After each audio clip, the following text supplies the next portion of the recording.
Hey guys, it's Erik Harrison, and this is Erik Harrison, a podcast. I guess it's Erik Harrison, a podcast. First up, the theme song. I'm Henry VIII, I am. Henry VIII, I am. I got married to the widow next door. She's been married 7 times before, and everyone was a Henry. Henry! She wouldn't take a Willie or a Sam. No, Sam, I'm her 8th old man. I'm Henry.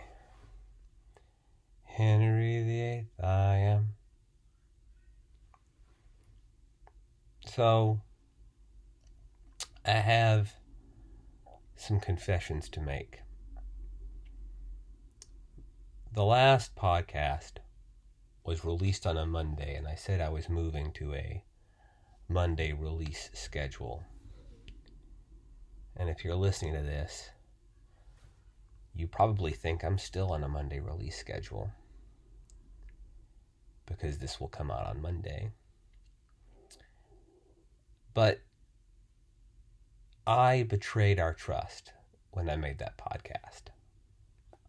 I was in a rush to get it done, and I feel like I've been reaching for material on previous episodes, and so I took notes.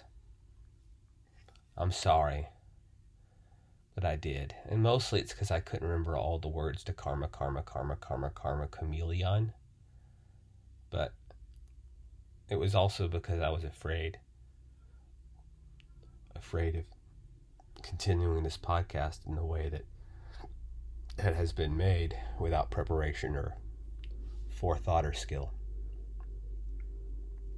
And I was rewarded with a measly 9 views.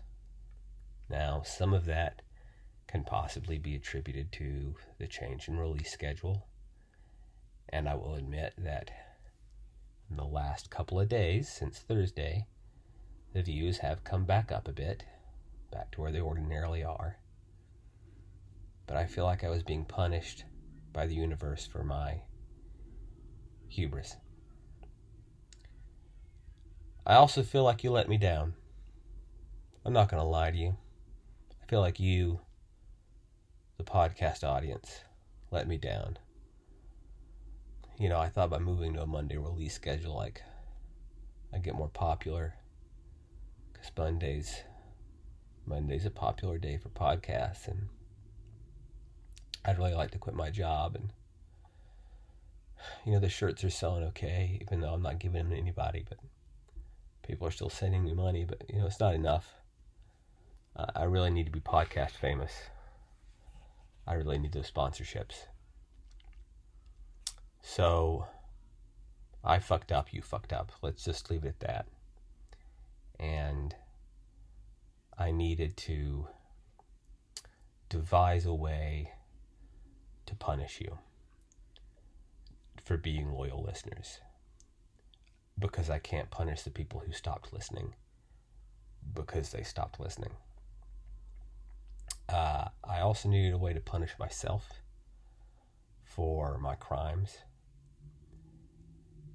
And I feel like I needed to reward the people who moved with me to the Monday release schedule, but I also needed to give a bone to the Thursday release schedule people who were maybe caught off guard. And so I've come up with an idea that I think meets all of these requirements. I came up with this idea in the shower, and I'm going to go ahead and take the usual podcast picture. Those of you who listen to the podcast on YouTube, which is all of you because I don't put it anywhere else yet, know that I post a picture of myself with every podcast. So I'm going to take that now. So give me a second, and you can see me in all my hair wet post-shower glory. So just took the podcast picture. We'll be taking several more because what I'm going to do is the podcast is 15 to 20 minutes long. Let's open calculator on my phone here. Do a little math. So let's say that the average is 17.5 minutes. And that means that if I were to record, say, 5 podcasts in a row with zero preparation, having just thought of this idea in the shower 5 minutes and 45 seconds ago, I would need 87.5 minutes of material. So if I were to penalize myself for doing a prepared show and to punish you by forcing you to listen to even more of this fucking thing in order to retain our friendship, and if I needed to guarantee that everyone who might be interested sees a fresh link of content all this week, I would need to record 5 podcasts in a row. So I'm going to set a timer for 87 minutes. It's 1 hour and 27 minutes and 30 seconds. And I'm going to go hit start, straight shot till the alarm goes off. And wherever we are at the end of 17.5 minutes will be the end of each episode of the podcast. And I'll release them once a weekday, all next week. I have no idea what I would fill even a normal podcast length chunk of content with, because again, I did zero preparation, and I just thought of this idea in the shower. So it's Saturday, February 8th, 7:56 p.m. and you're listening to Erik Harrison, a podcast.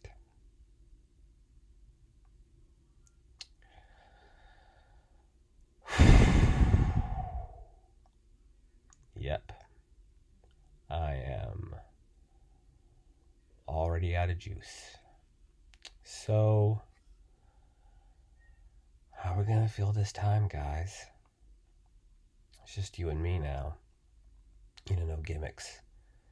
Except for the one about recording all the podcasts in a row. I guess it's a gimmick. And just you and me, but also there's, roughly 100 of you, I think, who are regular or semi-regular listeners. And,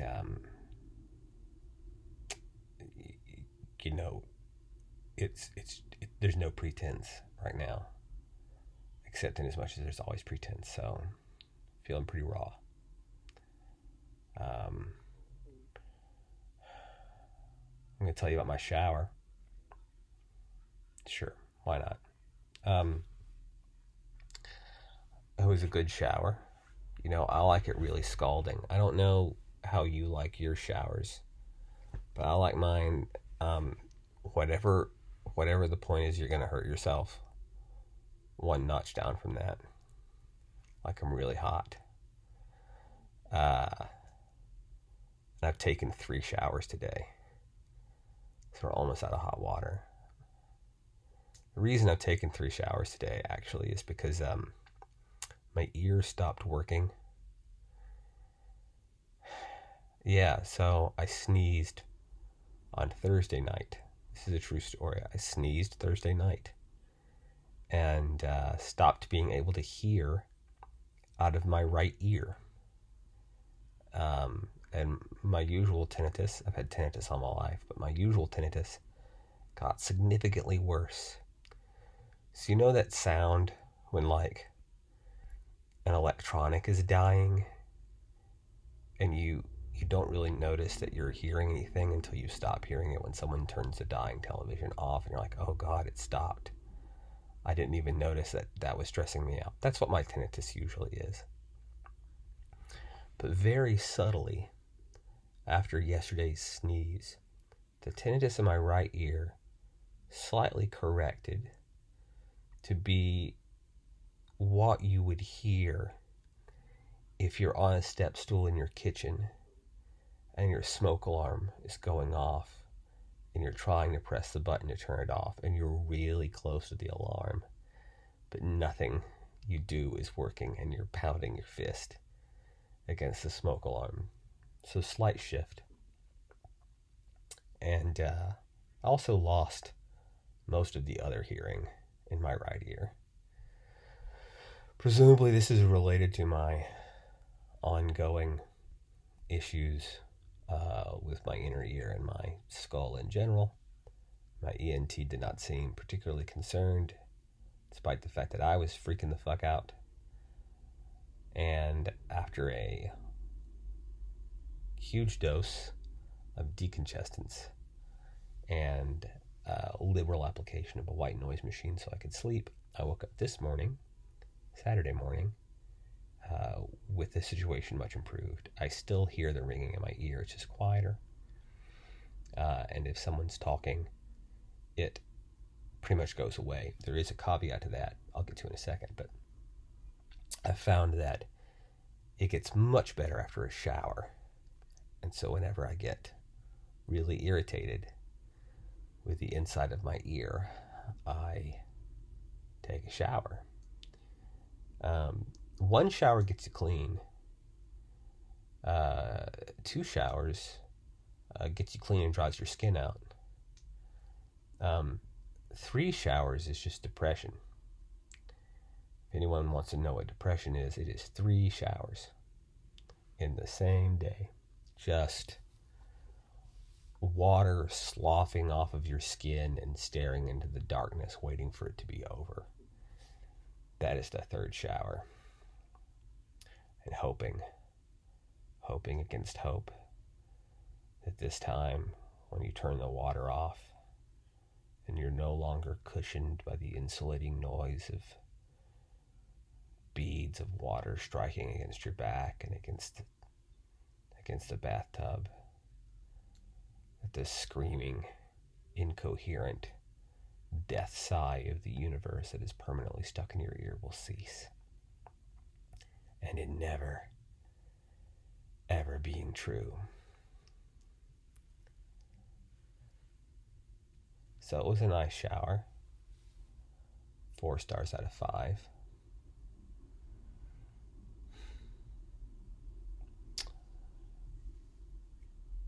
I brush my teeth every time I shower, which makes sense. You know, it's like part of the routine.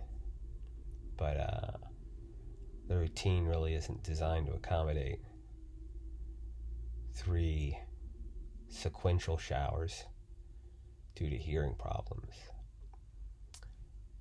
And so twice today, I looked in the mirror and realized that I hadn't consumed or eaten anything since I had last brushed my teeth. And that I was brushing my teeth pretty much on inertia. So I guess I'm a lifestyle influencer now. 3 brushes, 3 teeth brushes on Instagram. If you find my Instagram, it's not 3 brush teeth at Instagram.com, but it should be for my new lifestyle brand. Better living through showers and constantly brushing your teeth. Maybe I should review other completely ordinary things I do in my day. I got up and I made breakfast. It was 3 pieces of bacon, scrambled eggs, and toast. It was fine. I cooked the bacon perfectly, which means there was nobody there to tell me I did it wrong. Oh, it's too crispy. Oh, it's too chewy. Fuck you. If you don't like my bacon, don't eat my bacon. If you don't like it, eat someone else's bacon. Eat your own bacon. Perfectly cooked bacon is bacon that is cooked. And I cooked it. No one gave me shit about it. And the eggs, I did a fairly classic, French style scrambled egg. So a lot of butter in the pan. Eggs, hit with salt, but right before they go in the pan. I don't hold to those people who think salt shouldn't go into your scrambled eggs. Like, I don't have the problem where all the water runs out of it that other people have. I don't know what's wrong with them. I understand the way that salt causes myoglobulin proteins to unchain, and that the denaturing thereof may cause some problems, but my eggs are always fucking tender and delicious.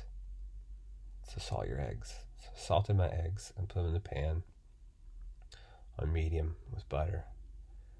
And I stirred a lot to get that small tight curd. Not a lot of butter, like an embarrassingly large quantity of butter, but not so much that it becomes soupy or custardy or runny. Like, I still want a little strength to my curd. I want to feel like I'm eating something and not drinking my eggs. And then when they're almost done, throw another pat of butter in there to both stop the cooking process and to finish emulsifying, so it come out golden yellow and buttery and very tender and eggy, but in a good way, well seasoned, and a lot of black pepper. And I put that on toast. And if we're only, 10 minutes in, is that how long we've been doing this? And we're listening to me review the eggs that I made myself, then we were in for a really dark time together.